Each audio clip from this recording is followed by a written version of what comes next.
Remove lang ako ha. Last is transferring patient along. Transferring patient. Affected side or weak side is left side. No? Kung asa ang weak side ni patient, dito i-position ang iyahang wheelchair kung nakahigda. Para pag-turn ninyo sa sitting position ni patient, ang mo face sa iyahang wheelchair ang iyahang strong side. Okay? Mo man nato ang guidelines to consider. Ang mo face always sa wheelchair ni patient ang strong side jud. No? So since naghigda pa man si patient, so ato ang timanana pag naghigda asa iyang weak dito na i-position yung wheelchair. Para pag turn nato paglingkod unsa mo face sa iyang wheelchair, iyang strong side. Okay? So, position sa atong wheelchair dapat nana siya diri sa tuang foot part sa tuang patient. Then naka-angle at least 15 to 30 degree para at least dili siya magbang sa iyahang footrest. No, kay kung kuan man gud na siya, naka-pid or nakatapat sa inyong bed, so instances maigo siya sa iyahang footrest. So dapat naka-angle na siya.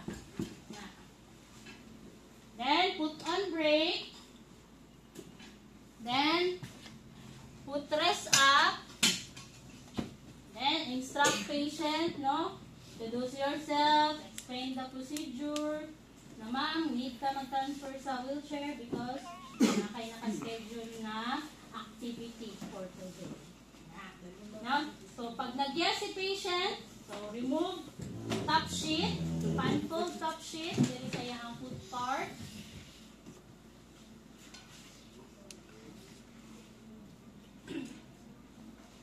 Ayan. So naatay two ways to transfer or to technique, no, para ano nato si patient, ma-move nato si patient. Kung ato ang patient is lighter, meaning daan lang atong patient, so simultaneous ang pagbangon. Pero pag ato ang patient is bugat, so isa-isahon jud na nato iyahang body. Dili nato pugson ato ang lawas, nakayanon nato si patient na bugat. Kaya unsa man po'y maging problema sa ato back pain gihapon. Okay?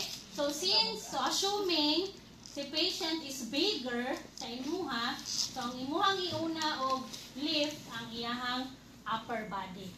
Okay?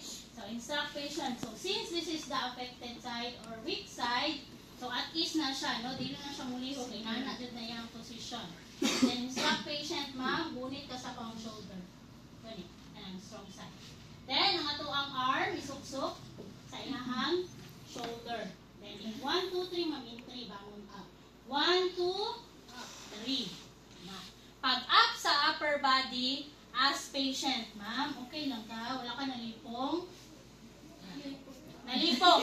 Pag mo yung si ma'am na nalipong siya, so maghulat na at least 1 minute. Ano? Para at least mag-subside ang dizziness ni patient. Dili kayo pag ingon ni patient na lipong ko ma'am, diretso lingkod, unsay may tabo, nangatumba mong duha. No? Kay nalipong pa man si patient inyong ipugos. Okay, kung nalipong pa, okay ma'am. Ano ta? Relax, shake ang body para at least mag-circulate ang blood. Mao man na ang one cause nganong malipong atong patient. Wala siya properly circulated ang iyahang blood. Okay? So once nag-subside na iyahang dizziness, so pwede na nato i-put down ang iyahang leg part. So again, support gihapon ang back. Then, the leg, 1, 2, 3, ma'am, turn ta. 1, 2, 3. Ano, bugat kayo, ma'am. Okay, ha? Bugat ka. Bukan mo siya sahon. Depende magud na sa kategory ni patient. Nay uban patient, duha ka caregiver ang mo assist. Nakabutang jud na siya, naka-indicate jud na sa ilang profiling. Ay kani si patient kay dako man ni duha na siya ka assistant.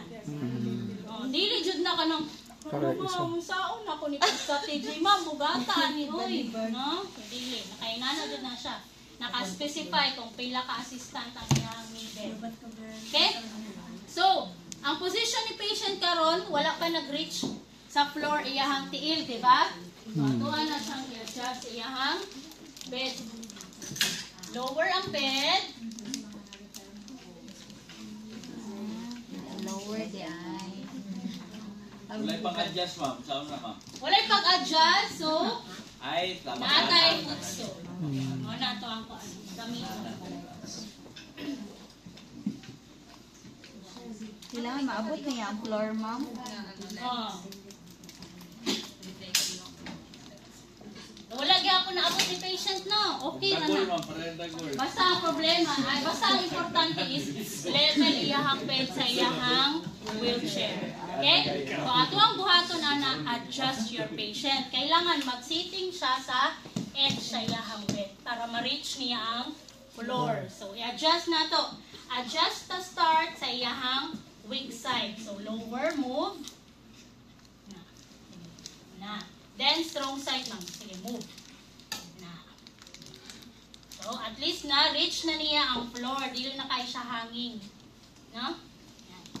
So, once done, so, atong buhaton, ana, is, ibutang na to sa in-between legs. No? So, ang legs, ibutang sa in-between legs ni patient. Then, gunit to sa palm shoulder, ma'am. Then, 1, 2, 3, and 3, up ta, ma'am. 1, 2, 3. Ha? Oo, kung ano dyan, dalahon dyan mo si patient. Dalahon dyan mo si patient. No? Then, in 1, 2, 3, turn side ta, ma'am. 1, 2, 3, turn. Then, in 3, ma'am, lingkod ta. So, kaning mohang strong side, gunit ka sa imong wheelchair. Then, 1, 2, 3, sit down. Ma'am, apil pa niyo sa assessment, ma'am. Oh, apil ang transferring. Then, tanawa. Partner mo gyapon, ma'am. Partner gihapon. So, since wala pa nakalin ang iyahang back, so, position patient or adjust the body of your patient. So, diri, sa may stomach. 1, 2, 3, position. So, make sure, Jud, nakalin ang back ni patient sa iyahang backrest. Once done, ito yung ibutang. Assuming, naka-ano na po na si patient, naka-shoes. Sa patusan daan, ma'am. Bagay-bagay. So, naka-shoes, then, handbrake, then push patient. Okay, push, discharge na daw siya. Then, discharge Balik na. naman, ma'am. Then, after the activity or unsa man ang iyahang errands, put back na nato na si patient. Same lang gyapon. No, naka-angle, put on brake, then put leg down, put leg up. Ano mauna ang ang dili kalibog. Kaya kaning magong independent, kaning malihok na part, ikaw ang munaog ana. Stuck lang yung si patient, ma'am, pwede nga mo inaog ang imong strong side. Always, kaya kung kita man could always ma-provide sa assistance, maging dependent si patient sa atin. Okay? So once done, same process gapon, ma'am. Gunit ka sa palm shoulder. So in 1, 2, 3, after. 1, 2, ayaw ni gunit kay ko na. Wait. So 1, 2, 3, up. So 1, 2, 3, turn. Malihok pa na itong bed. Sit down.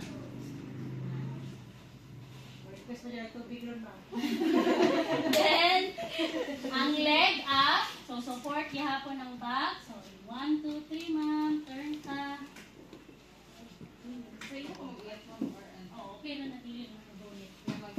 Pag-lean na ka para maka-support ko din. Then, body down, ma'am.